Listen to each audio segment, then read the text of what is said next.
Hello students, এডুমন্ত্র YouTube চ্যানেলের ম্যাথামেজিক সিরিজের আরও একটা ইন্টারেস্টিং ভিডিওতে তোমাদেরকে মোস্ট ওয়েলকাম। এই সিরিজের ইন্ট্রোডাক্টরি সেশনটায় তোমাদের সাথে আলোচনা করেছিলাম যে কম্পিটিটিভ ম্যাথসকে কিভাবে অ্যাপ্রোচ করা উচিত। তার সঙ্গে এও বলেছিলাম যে আমরা কমসে কম ফর্মুলা ইউজ করব, লজিক বা কনসেপ্টের ওপরে বেশি ফোকাস করব, এবং যে ক্যালকুলেশনগুলো আমরা মনে মনে করতে পারি, মুখে মুখে করতে পারি, তার জন্য লিখে লিখে কেন সময় নষ্ট করব। তাই ছোটবেলা থেকে অঙ্কের প্রতি যে ধারণাটা, অঙ্ক করতে দিলেই সবসময় লিখে লিখে কিছু সলভ করতে হয়, এই অ্যাপ্রোচটাকে কিন্তু চেঞ্জ করতে হবে। পেন পেপার নিয়ে রাফ ওয়ার্কের পরিমাণ আমরা চাইলে কিন্তু অনেকটাই কমিয়ে আনতে পারি, কিন্তু কিভাবে না, নাম্বারকে যদি আমি আমার সুবিধা মতো নেড়ে চেড়ে ভেঙে চুড়ে তাকে জুড়ে সুবিধা মতো আমি নাম্বার বানিয়ে নিতে পারি, তবেই আমি তাদেরকে কিন্তু খুব কম টাইমের মধ্যে ইজিলি ক্যালকুলেট করতে পারি এবং মেন্টালি করতে পারি। এবং নাম্বার ভ্যালুগুলো যদি খুব ইজি হয়ে যায়, তাহলে ক্যালকুলেশনটা সহজ হলে পরে সেখানে কিন্তু ভুল হওয়ার চান্সও অনেক কম হবে। এবং কম্পিটিটিভ এক্সামে যে লিমিটেড টাইমের মধ্যে আমাদের এত অঙ্ক সলভ করতে হয়, সেখানেও আমরা কিন্তু সবকটা অঙ্ক রাইট অ্যান্সার করে আসতে পারবো। তো কম সময়ের মধ্যে চটজলদি খুব ইজিলি ক্যালকুলেশন করে কিভাবে আমরা রাইট অ্যান্সার বার করতে পারি, তার জন্য কিন্তু আমার এই ম্যাথামেজিক সিরিজটার সবকটা ভিডিও তোমাদের ফলো করতে হবে। এখানে আমি একদম বেসিক জিরো লেভেল থেকে শুরু করে আপ টু হাইয়েস্ট লেভেল অবধি বা অ্যাডভান্স লেভেলে যত রকমের অঙ্ক কম্পিটিটিভ এক্সামে হয়ে থাকে সবই কিন্তু তোমাদেরকে করাবো। জেনারেল স্টাডিজের বিভিন্ন সাবজেক্টে তোমাদের অনেক কিছু মাথায় রাখতে হয়, অনেক ইনফরমেশন রয়েছে সেখানে, কিন্তু ম্যাথসের ক্ষেত্রে আমি তোমাদের এক্সট্রা কোনো চাপ দেব না। তোমাদেরকে কোনো কিছু মনে রাখতে হবে না, শুধুমাত্র বেসিক আইকিউ লেভেলকে ইউজ করে তোমরা কিন্তু সমস্ত অঙ্ক সলভ করতে পারবে। তাই মাথায় কোনো রকম এক্সট্রা প্রেশার না নিয়ে ম্যাজিকের মতো কম টাইমে অঙ্ক সলভ করতে গেলে দুটো জিনিসের ওপর কিন্তু আমাদের অবশ্যই ফোকাস করতে হবে। প্রথমত হচ্ছে কনসেপ্ট বা লজিক, এবং সেকেন্ড হচ্ছে অ্যাপ্লিকেশান। দুটোই ইম্পর্টেন্ট। অ্যাপ্লিকেশান মানে হচ্ছে ক্যালকুলেশন পার্ট, কিভাবে আমরা ইজিলি তাড়াতাড়ি সলভ করতে পারি। এবং তারপরে যেটা আসে সেটা হচ্ছে practice, practice and more practice, যেটা করে যেতে হবে। যত তুমি করবে তত তুমি এই ফিল্ডে আরও কিন্তু মাস্টার হয়ে উঠবে। প্রতিটা চ্যাপ্টারের কনসেপ্ট নিয়ে তো আমি আলোচনা করবই। সেই চ্যাপ্টারটা স্টার্ট করার সময় প্রত্যেকটা টপিককে আমরা একটু তলিয়ে দেখব যে তার ভেতরে অ্যাকচুয়ালি কি রহস্য লুকিয়ে আছে। সেইটা ক্লিয়ার করতে পারলেই কিন্তু আমাদের কাছে চ্যাপ্টারটা ইজি হয়ে যাবে। আর তারপরে আসে যে কি কি টাইপের কোশ্চেন এখান থেকে হতে পারে। তো ম্যাথসের পুরো সিলেবাসটাই আমি এই ম্যাথামেটিক্স সিরিজের আন্ডারে তোমাদেরকে কমপ্লিট করাবো, কিন্তু আজকে একটুখানি ক্যালকুলেশন নিয়ে কথা বলবো, একটু বেসিক ক্যালকুলেশন।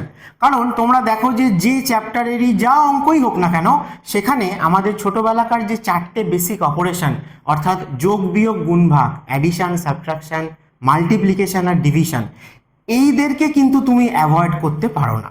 তাই যে টাইপেরই যে চ্যাপ্টারেরই যেমনই অঙ্ক হোক না কেন, এই ক্যালকুলেশনগুলোই কিন্তু আমাদের সব থেকে বেশি করতে হয়। হয় কিছু মাল্টিপ্লাই করতে হয়েছে, তা না হলে কাউদেরকে অ্যাড করে সেখান দিয়ে তাকে কিছু দিয়ে ডিভাইড করতে হয়েছে, অথবা কিছু ডিফারেন্স বার করতে হচ্ছে, মাইনাস করতে হচ্ছে। এই সবটা কিন্তু কমন। তাই আমাদেরকে দেখতে হবে যে এই পার্টটাকে আমরা কতটা ইজিলি, কতটা ফাস্ট করতে পারি, কারণ সেটাই কিন্তু আলটিমেটলি আমাকে টাইম সেভ করাবে। কারণ তাড়াতাড়ি অঙ্ক করার মানে এই নয় যে কোশ্চেনটাকে আমি তাড়াতাড়ি হড়বড় করে অর্ধেকটা পড়লাম, দিয়ে কি বুঝলাম না বুঝলাম অঙ্ক করতে শুরু করে দিলাম, দিয়ে আবার মাঝ রাস্তায় গিয়ে দেখলাম যে না, আমি তো ভুল বুঝেছি, তাহলে আবার পুরো কেটে দিয়ে আবার করলাম। এতে কিন্তু সময় বেশিই লাগে। তাই প্রথমে অঙ্ক কি দেওয়া আছে, অর্থাৎ কোশ্চেন কি আছে, সেটাকে কিন্তু ধীরে ধীরে পড়তে হয় এবং মাথায় আগে রেজিস্টার করতে হয়। ঠিকঠাক বুঝলে তবেই কিন্তু তুমি ঠিকঠাক রাস্তা খুঁজে পাবে যে কিভাবে অ্যান্সার বার করতে পারি।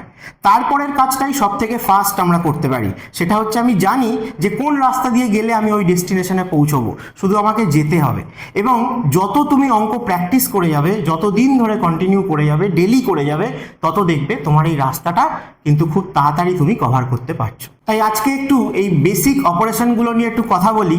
যে দেখো, নাম্বারকে যদি আমরা আমাদের মতো করে সাজিয়ে নিতে পারি বা ভালো করে চিনতে পারি যে তার মধ্যে কি লুকিয়ে আছে, তাহলেই কিন্তু আমরা তাদেরকে সহজভাবেই যোগ করতে পারবো, বিয়োগ করতে পারবো বা গুণ ভাগ করতে পারবো। আচ্ছা, ডেলি লাইফে তোমরা সবাই তো কত ক্যালকুলেশন করো, হয় সেটা দোকান বাজারে হতে পারে, অথবা বিভিন্ন পাবলিক ট্রান্সপোর্টের ক্ষেত্রে হতে পারে, বা অনেক কিছু, যাদের ব্যবসা বাণিজ্য আছে বা শেয়ার মার্কেটে ইনভেস্ট করছো, বা সোনার উপর দাম কত, বা তেলের দাম কত বাড়ছে কমছে এখন। তো এই সব করার জন্য সবসময় কি তোমাকে পেন পেপার নিয়ে রাফ ওয়ার্ক করতে বসতে হয় রাস্তাঘাটে বা দোকান বাজারে, নাকি সবসময় তুমি ক্যালকুলেটর ইউজ করো? করো না তো? তো এখানেও আমরা করব না, আমরা ঠিক যেভাবে ডেলি লাইফে এত ক্যালকুলেশন করে আসি, এত মেজারমেন্ট করে আসি, তাহলে কোশ্চেনে দিলেই আমাদের কেন মনে হয় যে কিছু কষে দেখাতে হবে? ব্যাপারটা তা নয়। তাহলে প্র্যাকটিক্যাল অ্যাপ্লিকেশন যেভাবে আমরা ডেলি লাইফে করে থাকি, নাম্বারকে নিয়ে যেভাবে ডিল করে থাকি, এখানেও আমরা সেই একই অ্যাপ্রোচই আনবো।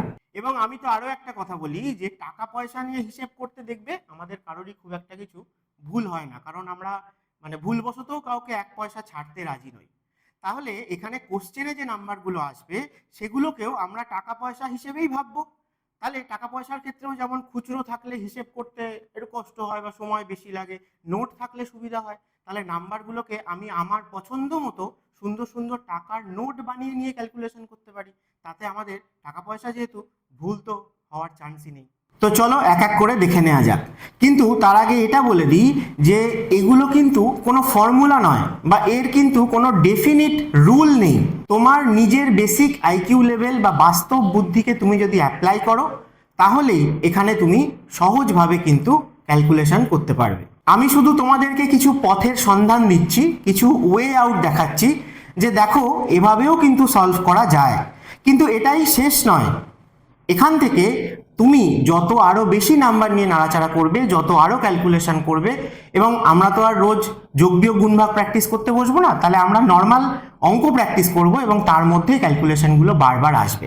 দিয়ে হয়তো দেখবে যে আমি যে ওয়ে আউটগুলো দেখাচ্ছি, তুমি হয়তো এর থেকেও আরো বেটার, আরো ইজি কোনো ওয়ে আউট নিজেই বার করতে পারছো, যেটা কিন্তু তোমাদের কনফিডেন্সকেও আরো হাই করে দেবে। তো চলো সবার প্রথমে আমরা অ্যাডিশনের কথায় আসি, যে আমরা ছোট থেকে এত কিছু যোগ করে এসেছি, কিভাবে আমরা অ্যাডিশন করতে পারি মেন্টালি। তাহলে আমি কিছু ছোট ছোট নাম্বার নিয়ে প্রথমে স্টার্ট করছি। যেমন ধরো 56 আর 78। এবার প্রথমে এটা বুঝতে হবে যে যেভাবে আমরা লিখে লিখে ক্যালকুলেশন করি রাফ ওয়ার্ক করে, মানে 8 আর 6 14 4 হয়, হাতে থাকলো 1, এইভাবে কিন্তু মেন্টালি করে না। মেন্টালি করতে গেলে সেখানে অন্য ওয়েতে করতে হয়। এরম নয় যে মেন্টাল করতে বলেছি বলে আমি যেটা লিখে লিখে করতাম সেটাকেই মনে মনে করার চেষ্টা করব, তা নয়। তাহলে এখানে আমরা কিভাবে করতে পারি না, প্রথম কথা বলেছি যে আমরা সুন্দর নোট বানিয়ে নিতে পারি। এবার যখন তুমি সুন্দর নোট বানাচ্ছ, তখনও অনেকভাবে বানানো যায়। যে ধরো এই যে 56 টাকা আর 78 টাকা যদি তোমার কাছে থাকে, তাহলে সেটা একটা নোট ফর্মে তো নেই না। 50 টাকার নোট আছে, 6 টাকা খুচরো আছে, বা 50 আর 20 মিলে 70 টাকা আছে, 8 টাকা খুচরো আছে, এইভাবেই তো আছে। তা তুমি প্র্যাকটিক্যালি যখন যোগ করো, তুমি কি করো? নোটগুলোকে আলাদা কাউন্ট করো, পকেটে রাখো, আর খুচরোগুলোকে আলাদা তুমি ব্যাগে রাখো। তাহলে এখানেও আমরা সেইটা নেব। তাহলে কতভাবে করতে পারি দেখো, আমি দুটো জায়গা থেকে যদি দুটো সুন্দর নোটকে বার করে নিই, 50 আর 70, তাহলে 7 আর 5 তো 12 হয়, তাহলে 70 আর 50 তো 120 হবে। ছোটবেলায় সবাই নিশ্চয়ই সাপ লুডো খেলেছো, যাকে স্নেক আর ল্যাডার বলতো, মই দিয়ে উঠতাম আর সাপে খেলে নেমে যেতাম। ভালো করে সেই বোর্ডটা খেয়াল করবে, যে নাম্বার কিন্তু 0 থেকে শুরু করে 9 অবধি, অর্থাৎ 1 থেকে 10 বলতে পারি, সেটাই কিন্তু বারবার রিপিটেশন হচ্ছে। তাহলে 7 আর 5, এইটা যদি আমি ডেফিনিট হই, মুখে মুখে ক্যালকুলেট করতে পারি, তাহলে 700 500 7000 5000 সবই করতে পারবো। ঠিক আছে? তাহলে এই নোটগুলোকে তুমি যেই আলাদা করে নিলে, তখন তুমি দেখবে যে 8 আর 6 14 টাকা খুচরো আছে। তাহলে 120-র সাথে আমি যদি 14 টাকাকে অ্যাড করে দিই, তাহলে পরে আমরা বলতে পারবো যে 134 হবে এদের সাম। এটা যেমন একটা বেসিক ওয়ে আউট। নেক্সট আমরা কি করতে পারি না, এদের দুজনের মধ্যে কাউকে আমি একটা ভালো নোট বানিয়ে দিই। কিরকম না, বলছে যে 78 টাকা আমার কাছে ছিল, কেউ আমাকে 56 টাকা দিয়েছে, তাহলে আমার কাছে কত হলো টোটাল? না, এই 78 টাকাটা যখন রয়েছে, আমি ভাবছি যে 56 টাকায় তো 6 টাকা খুচরো আছে, তাহলে 2 টাকা আমি আগে এর সাথে জুড়ে নিই। তাহলে পরে এটা কমে গিয়ে কত হয়ে গেল না, 54 হয়ে গেল। এবং ওইটা আমি যেহেতু সুন্দর নোট বানাচ্ছি, তাই সেটা আমি মনে রাখতে পারবো। আমি যদি এমন বাজে নাম্বার বানাই, বা ক্যালকুলেশন করতে গিয়ে অনেক সময় এরকমও হতে পারে যে দুটো তিনটে স্টেপ ক্যালকুলেট করতে হচ্ছে, সেখানে আমি মাথায় রাখতে পারছি না, তা আমি কিন্তু এটা বলিনি যে মেন্টালি করতে হবে, তা না হলে তোমাদেরকে মানে পাপ হয়ে যাবে বা নাম্বার পাওয়া যাবে না, এরম নয়। আমি বলেছি যে সব তো মেন্টালি করা পসিবল নয়, তাহলে যতটা আমরা মেন্টালি করতে পারি সেটার জন্য কেন লিখে সময় নষ্ট করব? ততটা করার পর যদি দেখি আমি একটা বড় ভ্যালু এসছে, বা তার সাথে অন্য কিছু অ্যাড করতে হবে, সেটাকে মনে রাখার জন্য তুমি নোট ডাউন করে নাও পাশে, কি অসুবিধা আছে? ঠিক আছে? তো চলো, এই যে বললাম যে এটা কমে 54 হয়ে গেল আর ওখানে 80 টাকা হয়ে গেছে, তাহলে 80 আর 54 তোমাকে অ্যাড করতে হবে। এবার অ্যাড করার ক্ষেত্রে বেসিক রুল এটাই যে আমরা যত ব্রেক করে নিতে পারবো সুবিধা মতো তত আমাদের ইজি হবে। এই যে 80-র সাথে 54, আমি 80-র সাথে আগে 50 অ্যাড করব, 130 হবে, তারপর 54-র যে 4 টাকা খুচরো সেটাকে অ্যাড করব, তাহলে সেখানেও আমার 134ই হবে। তাহলে এরকম বিভিন্নভাবে আমি করতে পারি। কেউ যদি মনে করো যে এখানে কোনো ডেফিনিট ওয়ে নেই, তোমার যেটা মনে হচ্ছে বেস্ট, তোমার যেটা সুবিধা হচ্ছে সেটাই। কারণ এরকমও মনে হতে পারে যে আচ্ছা এখানে 56 আছে, তাহলে এখানে একটা 50, এখান থেকেও একটা 50 নিয়ে নিই, তাহলে 50 50 তো 100 হয়েই গেল, এ তো মাথায় এমনিই থাকলো। বাকি এখানে যে 28 টাকা আছে আর 6 টাকা আছে 34 টাকা, তাহলে 100-র সাথে 34 মানে 134 টাকা। তাহলে আমি এটাই বলতে চাইছি যে আমরা কিন্তু এই সমস্ত জিনিসগুলো মেন্টালিও সলভ করতে পারি, এবং এই ক্যালকুলেশনগুলোই প্রতিটা অঙ্কে বারবার আমাদেরকে করতে হয়। সেই জায়গা থেকে আমরা যদি এই ওয়েতে প্র্যাকটিস করতে পারি তাহলে কিন্তু আমরা অনেকটা টাইম সেভ করতে পারবো। নেক্সট দেখো, একটা 3 ডিজিটের নাম্বার নিই। ধরো 347-এর সাথে 696 অ্যাড করতে বলেছে। আমি বলেছি তোমাদের সুবিধা মতো ভাবো। আমার যেমন একে দেখে ভাল লাগছে যে আচ্ছা এখান থেকে 4 টাকা একে দিয়ে দিই, তাহলে না 700 টাকা হয়ে যাবে, ওটাকে সাইড করে রেখে দেবো। তাহলে এখান থেকে যেই 4 টাকা দিলাম, তাহলে এটা কত হলো না 343 হয়ে গেল। তাহলে এই 343-এর মধ্যেও আবার 300টা আমার বেশ ভালো লাগছে, 43 টাকা আছে আরো এক্সট্রা, কি করব, ফেলে তো দিতে পারি না। তাহলে 700-র সাথে আমি যদি 300, তাহলে তো 1000 হয়ে গেল, এর থেকে ভালো আর কি হতে পারে। তার বাকি ছিল 43, তার মানে এটার অ্যান্সার হয়ে যাবে 1043। তো এটাই আমি বলতে চাইছি। এবার যার যেরকম ভাবে ভেঙে চুরে নিয়ে ক্যালকুলেশন করতে সুবিধা হয় সে সেভাবে করতে পারে, এর কোনো ডেফিনিট ওয়ে আউট হয় না। ডিপেন্ড করছে যে তুমি নাম্বারগুলোকে কত ভালো চিনতে পারছো তাড়াতাড়ি, এবং তাদেরকে ব্রেক করা মানে আরো জটিল করে দিলে হবে না, তাদেরকে ব্রেক করে আরো ইজিয়ার বানাবো, যাতে যে নাম্বারগুলো শেষে 0 আসে, 100, 500, 700, 900, 1200, তাদেরকে আমি ইজিলি মেন্টালি যোগ করতে পারি, সেই জন্য। নেক্সট দেখো, আমি একটা 4 ডিজিটের কথা বলি, দেখো তোমরা কিভাবে ভাবতে পারছো যে 1 2 3 4 আর তার সাথে ধরো 5 6 7 8, এই দুটোকে অ্যাড করতে দিয়েছে। তাহলে 1000 সামথিং বা 1234 আছে, আর একজন 5678 রয়েছে, ঠিক আছে, দুটোকে অ্যাড করবো। এখানেও দেখো তোমার ইচ্ছে মতো তুমি ভেঙে চুরে নাও। আমি যেমন দেখতে পাচ্ছি যে এখানে 1200 টাকা আর এই যে 5600 টাকা, এই দুটোকে আমি আগে সরিয়ে নিই। তাহলে 5600-র সাথে মানে 56-র সাথে 12 যোগ করলে কত হয়, ভেঙে ভেঙে করো। 56-র সাথে 2 করলে 58 হয়, আর 10 মানে 68 হবে। তাহলে 6800 টাকা তো থাকবে আমার কাছে। তাছাড়া বাকি যে 34 আর 78 এদেরকে যোগ করতে হবে। তোমার যেভাবে ইচ্ছে তুমি সেভাবে যোগ করতে পারো। 78-এর সাথে 4 যোগ করে 82 করতে পারো, তার সঙ্গে 30 করে 112 করতে পারো, তার মানে এর সাথে 112 যোগ হবে, তার মানে 6912 হবে।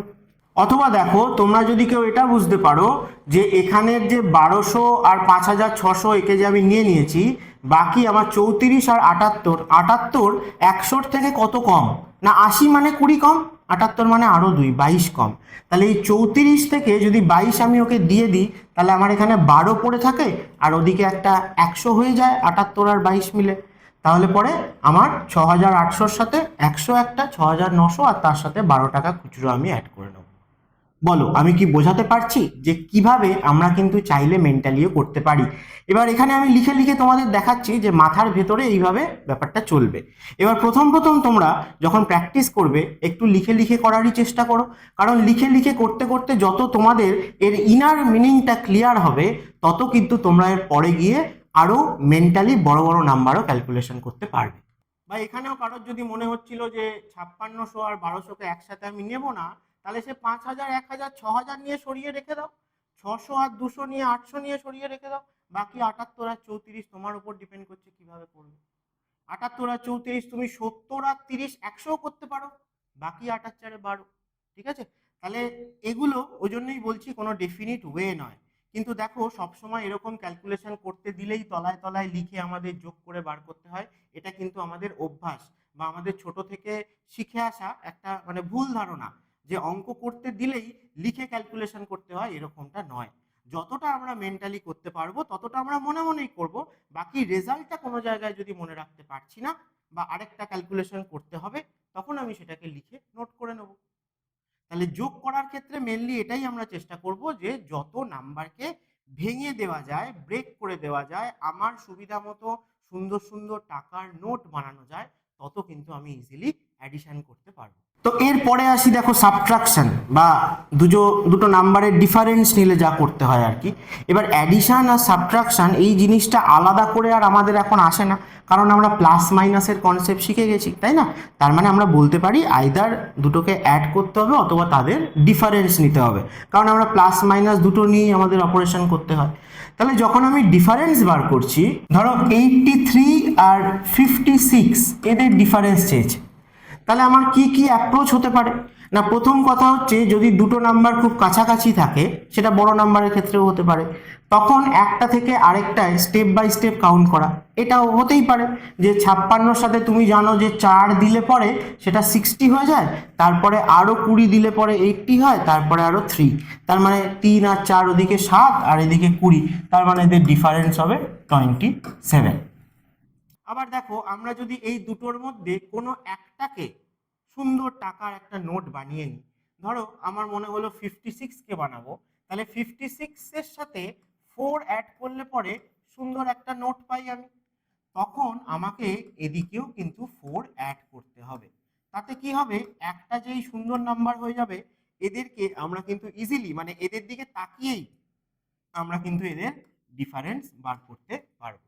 তা তুমি চাইলে 83কেও বানাতে পারতে, 83 এর সাথে যদি 7 অ্যাড করে দাও তাহলে 90 হবে, 56 এর সাথেও যদি 7 অ্যাড করে দাও তাহলে 63 হবে।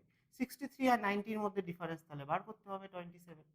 তাহলে ডিফারেন্স করার সময়তেও তাই, যে আমি ভাববো আমার কাছে 83 রুপিস আছে, কেউ আমার থেকে 56 রুপিস পায়, তাহলে তাকে আমি কি করে দেব না, দেওয়ার পরে কতটা পড়ে থাকবে, এটাই তো মাইনাস করা।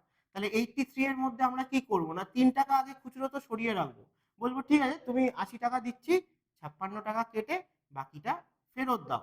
তাহলে কত ফেরত দেবে না, 24 টাকা ফেরত দেবে। তাহলে 24 টাকা ফেরত দেবে, আর আমার পকেটে 3 টাকা ছিল, তাহলে আমার কাছে এখনো 27 টাকা থাকলো। তাহলে মাইনাস করার ক্ষেত্রেও আমরা কিন্তু যে কোনো একটাকে সুন্দর নোট বা সুন্দর নাম্বার বানিয়ে নিয়েও করতে পারি। আরো অনেক ওয়ে আউট আছে। নেক্সট যদি একটুখানি বড় নাম্বার নিই, দেখো বলেছে যে 3456 থেকে 3379 মাইনাস করতে হবে। তাহলে এখানে যেমন দুটো নাম্বারের ডিফারেন্স খুব কম, কাছাকাছি রয়েছে, আমি তোমাদেরকে ছোট নাম্বার নিয়েও দেখাবো যে অনেক বড় নাম্বার থেকে ছোট নাম্বার মাইনাস করতে গেলেও অনেককেই দেখেছি যে পুরো বড় নাম্বারটাকে লিখে তার তলায় লিখে সে মাইনাস করছে বসে বসে। তো সেরকমটা আমরা কি প্র্যাকটিক্যাল লাইফে করি না, তাহলে এখানেও আমরা করবো না। তাহলে এক্ষেত্রে তো কাছাকাছি নাম্বার রয়েছে, তাহলে আমি কি বলেছি না, কোনো একটা নাম্বারকে তুমি সুন্দর নাম্বার বানিয়ে নিতে পারো। আমার তো মনে হচ্ছে যে এইটাকে আমি 3380 করে দিই। সবার আগে তো এটা বুঝতে হয় যে এটা 3300 সামথিং, এটা 3400, তার মানে এদের মধ্যে ওই 100-র মধ্যে গ্যাপ রয়েছে, এর বেশি গ্যাপ নেই। তাহলে আমরা যদি একে 1 অ্যাড করে 80 বানিয়ে নিই, তাহলে একেও আমাদের 1 অ্যাড করলে পরে 57 হয়ে যায়। তাহলে 400কে আমরা যদি ধরি যে 400 হচ্ছে বেস পয়েন্ট, তার থেকে একজন 80 মানে কত কম আছে না 20 কম আছে, আর আরেকজন নাকি 457, তাহলে এদিকে কত বেশি আছে, 57 বেশি আছে। তার মানে এই যে দুটো নাম্বার তাদের মধ্যে ডিফারেন্স কত, 57 আর 20, তার মানে 77। তাহলে 77 হয়ে যাবে এদের দুজনের মধ্যে ডিফারেন্স। তো এখানে দুটো জিনিস তোমাদেরকে বলে দিই, খুব বেসিক জিনিস। একটা হচ্ছে যে এই যে আমি এর সাথেও 1 অ্যাড করলে, এর সাথেও 1 অ্যাড করলে, এর সাথেও 1 অ্যাড করেছি, তাতে কি হচ্ছে না, যে কোনো দুটো নাম্বারের ডিফারেন্স তোমরা যদি দেখো, ধরো 5 আর 2 এদের ডিফারেন্স হচ্ছে 3, আমি যদি এই 5 আর 2 এর সাথে সেম জিনিস অ্যাড করি অথবা এদের থেকে সেম জিনিস দুজনের থেকেই মাইনাস করে নিই, তাহলেও নতুন যে নাম্বারগুলো পাই তাদের ডিফারেন্স কিন্তু সেমই থাকে। তাই জন্য কিন্তু আমরা এটা করতে পারছি। তাহলে এর পেছনে লজিক কিন্তু এটাই রয়েছে যে 5 আর 2 এর ডিফারেন্স 3, আমি যদি 5-এর সাথে 2 অ্যাড করে দিই 7, 2 এর সাথেও 2 অ্যাড করে দিই 4, তাহলে 4 আর 7-এর ডিফারেন্সও কিন্তু সেই 3ই থাকে। অথবা 5-এর থেকে 1 যদি মাইনাস করে দিই 4, 2-এর থেকেও 1 মাইনাস করে দিলাম 1, তাদের ডিফারেন্স 3ই থাকে। অর্থাৎ দুটো নাম্বারকে যদি আমি সেম ইনক্রিজ করি বা সেম ডিক্রিজ করি, তারপরেও যদি তাদের ডিফারেন্স নিই সেটাও অরিজিনাল নাম্বার দুটোর ডিফারেন্সের সাথে সেমই হবে। আরেকটা কি জিনিস, এখানে এই যে 3400কে আমরা বেস ধরে বার করেছি। কিরকম না, এই যে দুটো নাম্বার এদের মাঝামাঝি একটা সুন্দর নাম্বার আমি ধরেছি 3400। এবার দেখেছি যে তার থেকে একটা নাম্বার কত কম আর একটা নাম্বার কত বেশি, অর্থাৎ এই পুরোটাই হচ্ছে নাম্বার দুটোর মধ্যে ডিফারেন্স। তাহলে এভাবে আমরা মাইনাস করতে পারি। বাকি আরো অনেক ওয়ে আউট রয়েছে, আমি এখন সেগুলোর ক্ষেত্রে যাচ্ছি না। তোমরা চাইলে করতেই পারো যে স্টেপ বাই স্টেপ, যদি দেখো তুমি 456কেও 460 বানাতে পারতে, যদি মনে হতো তোমার যে সেটা তোমার কাছে বেশি সুন্দর লাগছে, তাহলে এখানে 4 যোগ করলে এখানেও 4 যোগ করলে কত হতো, 83 হয়ে যেত। তাহলে 83 থেকে 3400 মানে আর 17 যেতে হতো, আর এদিকে তুমি 60 বানিয়েই নিয়েছো, তাহলে 17 আর 60 মানে 77ই কিন্তু হয়ে যেত এদের ডিফারেন্স। নেক্সট দেখো, যদি আমাদের এরম হয় যে অনেক বড় নাম্বার থেকে একটা ছোট নাম্বারকে মাইনাস করতে হচ্ছে, ধরো এই যে 23,456 নাম্বার নিয়েছি, তার থেকে ধরো এত টাকা আমার কাছে আছে, কেউ আমার থেকে 18 টাকা পায়। এবার এই 18 টাকা তাকে যে দেব, তার বেসিক ওয়ে কি আছে, প্র্যাকটিক্যালি আমরা কি করি, প্রথমে এটা বলতে পারি যে নে 10 টাকা ধর, তারপরে খুচরোগুলো বার করে গুনে গুনে 8 টাকা দিতে পারি। তাহলে এখান থেকেও আমি 56, যেহেতু এটা 2 ডিজিট, লাস্টের দুটো ডিজিটই চেঞ্জ হবে, কারণ 456 থেকে 18 বাদ দিলেই থার্ড প্লেস বা যেটাকে আমরা 100 প্লেস বলি, সেখানে তো কোনো চেঞ্জ হবে না। তো এটা তো বেসিক আগে বুঝতে হয়। তা 56 থেকে 10 টাকা দিলে কত হবে, 46 টাকা হবে। তার থেকে যদি আরও 8 টাকা দিই, তাহলে 10 টাকা দিলে কত হতো, 36 হতো। কিন্তু 36 তো আমি দিইনি, মানে 10 টাকা তো দিইনি, তাহলে 18 মধ্যে 8 টাকা দিয়েছি, তাহলে পরে 2 টাকা আবার আমি ফেরত নেব। তাহলে আমাদের অ্যান্সার কি হয়ে যাবে না 2 3 4 তারপরে 3 8। তাহলে এভাবে যদি আমরা মেন্টালি করি, তাহলে কিন্তু দেখো লিখে যে সময় নষ্ট, কাগজ নষ্ট, সেটাও হচ্ছে না, এবং তার সাথে তোমরা বাঁ দিক থেকে কিন্তু অ্যান্সার লিখতে পারবে। জেনারেলি তোমরা লিখে লিখে বিয়োগ করলে ডান দিক থেকে বিয়োগ করতে থাকো। তো এখানেও কনসেপ্ট এরকমই, যে সেম নাম্বার থেকে আমি বলেছি যে 78কে মাইনাস করতে।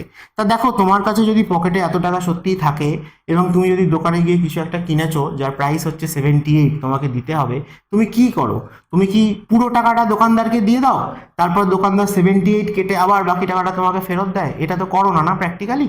তাহলে লিখে লিখে মাইনাস করার সময় এই গোটা নাম্বারটা থেকে মাইনাস করার কি আছে? দুটো প্লেস থেকে যদি মাইনাস করতে না পারি, আগেরটা দুটো প্লেসের থেকে 18 ছোট ছিল, এখানে দুটো প্লেসের থেকে 78 বড়, তখন আমি শুধু 3টে প্লেসকে কনসিডার করব। 23,000 টাকা তো 23,000 টাকাই থাকবে, তো 23,000 টাকাটা পকেটে থাক না, ওটাকে নিয়ে টানাটানি করার কি দরকার, দোকানদারকে জানানোরই বা কি দরকার। তা 456 থেকে 78 টাকা। এবারে এখানেও তাই, তুমি 70 টাকা আর 8 টাকা আলাদা আলাদা করে মাইনাস করতে পারো, অথবা আমি বলবো যে তুমি আগে একটুখানি বেশি দাও দোকানদারকে, তারপরে যতটা বেশি দিলে সেটা আবার ফেরত নিয়ে নেবে। তাহলে 456 থেকে আমার 78 টাকা আমার দিতে অসুবিধা হচ্ছে, 80 টাকা হলেও যদি অসুবিধা হয় দিতে, তাহলে আমি 100 টাকা দিই। তাহলে 456 থেকে 100 টাকা দিলে তো 356 টাকা হবে, এটা তো আমরা সবাই করতে পারি। তারপরে বলি যে না, তোমার তো পাওয়ার কথা 78, আমি তো 100 দিয়েছি, তাহলে বাকি 22 টাকা ফেরত নিতে হবে। তাহলে এই যে 356, এটা কিন্তু এই নাম্বারের দিকে তাকিয়ে থাকলেই তুমি বুঝতে পারবে যে এটা 400 থেকে 356 হয়েছে। 56 সাথে 22 টাকা ফেরত নাও, 2 টাকা নাও, 58 হবে, আরো 20 টাকা নিতে হবে, তার মানে 68 78 হবে। তাহলে 2 3 3 7 8 হবে। ঠিক আছে, তো যেমনটা আমরা প্র্যাকটিক্যালি করে থাকি, এখানেও আমরা সেই একই অ্যাপ্রোচে সলভ করব। আরও একটা এক্সাম্পল দেখাই, দেখো অনেক সময় এইচসিএফ এলসিএম এর অঙ্কের ক্ষেত্রে তোমাদের এরকম টাইপের মাইনাস করার প্রসঙ্গ চলে আসে। ধরো 99,99,993 এত টাকা তোমার কাছে রয়েছে। এবার কেউ তোমার থেকে 7 টাকা পায়, এবার 7 টাকা তাকে দেবে, তোমরা এই যে পুরো নাম্বারটা লিখে তলায় 7 লিখে বিয়োগ করো না, এখন ভাবলে নিজেদেরই বোকা বোকা লাগে না? তো 7 টাকা দেওয়ার জন্য আমি তো 93 টাকা থেকেই 7 টাকা দিতে পারি। তাহলে এই যে 99,99,900, এইটাকে নিয়ে টানা হাতড়া করার কি দরকার? ঠিক আছে, তাহলে 900-র পরে যে 93 আছে, সেখান থেকে 7 টাকা তো ইজিলি দিতে পারো, 3 টাকা আগে দিয়ে দাও, 90 হবে, তার থেকে আরো 4 টাকা দিয়ে দাও, তাহলে এত টাকা থাকবে না? তাহলে এটাই আমি বলেছি যে আমরা যদি আমাদের বাস্তব বুদ্ধিকে কাজে লাগাই, তাহলেই প্র্যাকটিক্যালি ডেলি লাইফে আমরা যে এত ক্যালকুলেশন করে থাকি, এখানেও কিন্তু সেভাবেই আমরা সলভ করতে পারি। নেক্সট দেখো, মাইনাস করার ক্ষেত্রে মানে এই যে ডিফারেন্স বা সাবট্রাকশন করার ক্ষেত্রে আরেকটা জিনিসে আমাদের একটা সাইকোলজিক্যাল মানে প্রবলেম রয়েছে, সেটা হচ্ছে ডেসিমেল। এই ডেসিমেল থাকলে পরেই আমাদের একটুখানি কেমন যেন মনে হয় যে ঠিক করছি তো, বা মানে একটু জটিল হয়ে গেল ব্যাপারটা, এরকম আর কি। তো সেটাও কিন্তু কিছু নয়, একটা সময় আজকে হয়তো বাজারে আমাদের পয়সা চলে না, এক সময় তো চলতো, মানে 1 টাকা মানে যে 100 পয়সা এটা তো আমরা জানি, তাহলে সেখানেও আমরা পয়সার হিসেব করব, আর তো কিছুই নয়। এবার এই ডেসিমেল ব্যাপারটাকে যেমন আমরা পয়েন্টে লিখে রিপ্রেজেন্ট করি, এইটারই আরেকটা মানে আরেকটা রূপ হচ্ছে যে ভগ্নাংশ বা ফ্র্যাকশন। তো ফ্র্যাকশন আর ডেসিমেল এরা যে একই জিনিস কিন্তু রিপ্রেজেন্ট করার ওয়েটা আলাদা, সেটা আমরা বিভিন্ন চ্যাপ্টারে যখন অঙ্ক সলভ করতে করতে এদের প্রসঙ্গ আসবে, কোনো কোনো চ্যাপ্টারে যেমন বেশি আসে যেমন পার্সেন্টেজ, তো সেখানে আমি তোমাদেরকে দেখাবো যে দুটো অ্যাকচুয়ালি একই জিনিস, শুধু আমরা রিপ্রেজেন্ট করি আলাদাভাবে। তো আজকে আমি ডেসিমেল নিয়েই কথা বলি প্রথম। তাহলে যখন ডেসিমেল থাকবে তখন আমাদের বেসিক কনসেপ্ট কীরকম হবে, যেমন ধরো তোমার কাছে ধরো 12 টাকা রয়েছে, আমি ছোট এক্সাম্পল নিয়ে বলছি। সেখান থেকে তুমি দোকানে গেছো, কিছু একটা কিনেছো, যার দাম হচ্ছে যে 4 টাকা 56 পয়সা।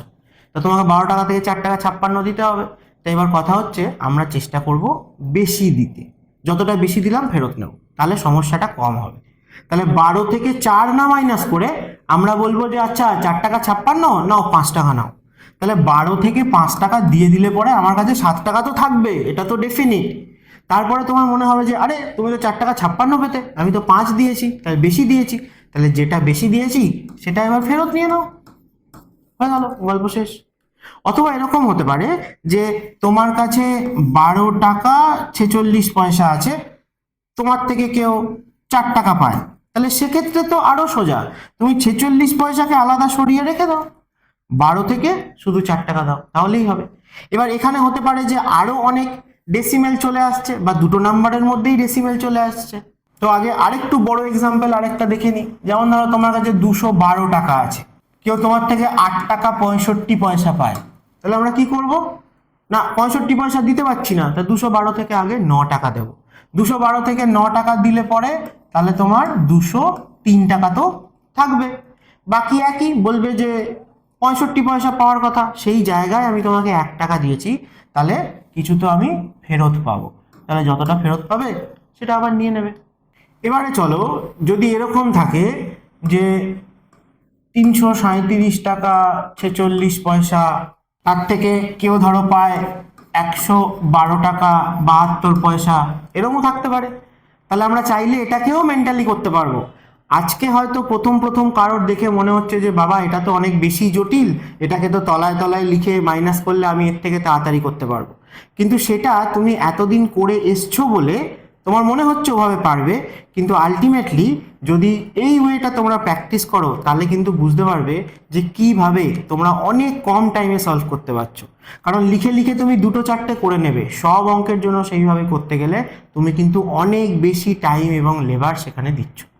তার তুলনায় তুমি যদি এটাকে প্র্যাকটিস করো, 1 মাস অন্তত প্র্যাকটিস করে দেখো যে নাম্বারকে আমরা এইভাবে ভেঙে চুরে কত সহজে করতে পারি, তাহলেই কিন্তু দেখবে যে টাইম অনেক সেভ করতে পারবে। এবং এর জন্য এক্সট্রা নতুন কিছু আমি তোমাকে ফর্মুলা বা শর্টকাট বলছি না মনে রাখার জন্য, এটা তো বেসিক ওয়ে আউট। তাহলে অ্যান্সার কি বেরিয়ে গেল এতক্ষণে? তাহলে এখানে আমরা কি করতে পারি, এখানেও দেখো যে যেহেতু দুদিকেই ডেসিমেল রয়েছে এবং তোমরা এটাও বুঝতে পারছো যে এখানে 46 পয়সা, যেটা দেবো সেটা আবার 72 পয়সা, তো বেশি দিতে হচ্ছে, তো কেউ একটা গন্ডগোল লাগছে। তা এখানে তুমি এক কাজ করতে পারো, তুমি যে কোনো একটাকে সুন্দর নাম্বার বানিয়ে নাও, সুন্দর নোট বানিয়ে নাও।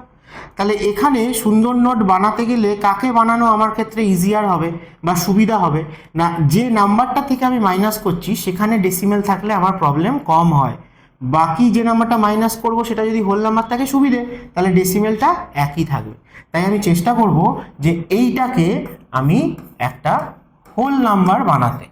তাহলে 72-এর সাথে 28 পয়সা দিলে পরে 1 টাকা হয়ে যাবে।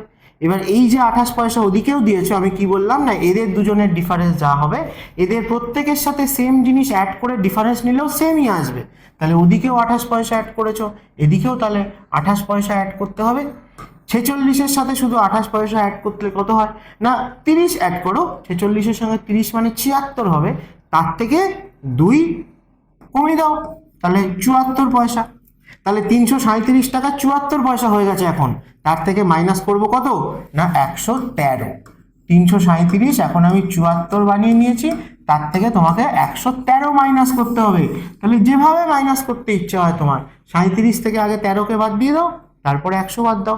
37 থেকে 13 একবারে বাদ দিতে পারছো না, 3 বাদ দাও, 34 করো, 10 বাদ দাও, 24 করো, 324 থেকে 100 বাদ দিলে 224 হবে। তাহলে 224 টাকা 74 পয়সা হবে। যেমনটা তোমার ভাল লাগে। 337 থেকে তুমি আগে 100 টাকা বাদ দিয়ে দাও, 237, তারপর সেখান থেকে 13 টাকা বাদ দাও, 224ই হবে। তাহলে এইভাবে আমাদের প্র্যাকটিস করতে হবে। প্র্যাকটিস না করলে কিন্তু, আর হ্যাঁ, প্রথম কিন্তু যারা এইভাবে করো না আর কি, তাদের কিন্তু মনে হবে এটা বেশি জটিল, এতে টাইম বেশি লাগছে। স্বাভাবিক, যে কোনো নতুন জিনিস প্রথমবার করতে গেলে আমাদের একটু অসুবিধা হয়, টাইম বেশি লাগে। তো সেটাকেই যদি আমরা রেগুলার প্র্যাকটিস করতে থাকি, তাহলে কিন্তু আমরা খুব কম টাইমে করতে পারবো। মানে এখান থেকে আমরা প্রচুর টাইম সেভ করতে পারবো। যে কারণে আমরা যে অঙ্কগুলো একটু কঠিন এসছে বা একবার পড়েই আমি বুঝতে পারিনি, সেই যে অঙ্কগুলো আমাদের ছেড়ে আসতে হয় লাস্টে টাইমের অভাবে, আমি কিন্তু তাদের পেছনে আরেকটু সময় দিতে পারবো এবং হয়তো আমি সলভও করে আসতে পারবো। তো অ্যাডিশন সাবট্রাকশন এইভাবে আমরা মেন্টালি প্র্যাকটিস করতেই পারি। এবং 1 মাস তোমরা করে দেখো।